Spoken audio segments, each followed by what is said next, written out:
Hello again, it's me. Ayan, nilagay ko na ang evap. And then yung white na yan, hindi ko alam kung ano yan actually. And 1 stick. 2 stick of coffee para mas creamy.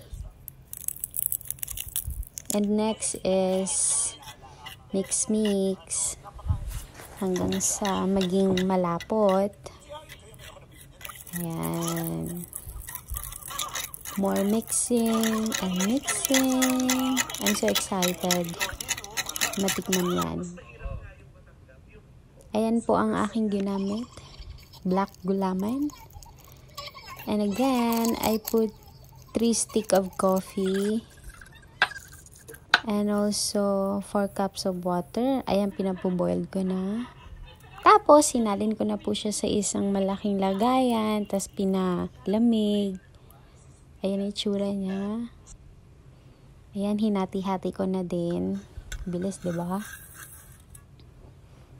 Ayan. Akala ko magiging estrete. So, bali-bali ko pala. Ayan, excited kasi ako kumain yan kanina. Ngayon pala. Mamaya, parang ganon. Ayan, titikman ko na. Excited. Binilang-bilang ko pa kung ilang kutsara yan. Pero, hindi na ako nakapag-focus. Kaya, ibubuhos ko na lang siya. First time ko actually gumawa ng ganyan. Kasi gustong-gusto ko lately ng mga matatamis. So, kaya ako gumagawa ng mga dessert.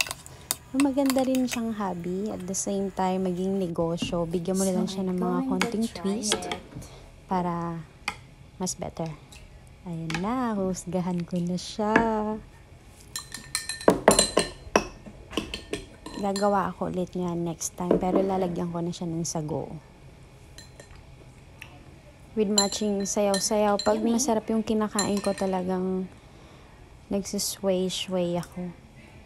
Nagsiswaying, parang ganon. Yung sumasayaw-sayaw. Finally, I'm done.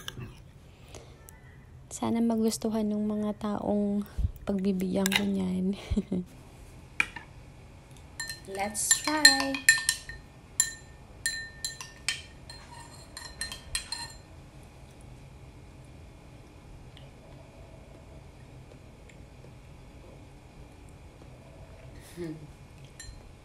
Yummy.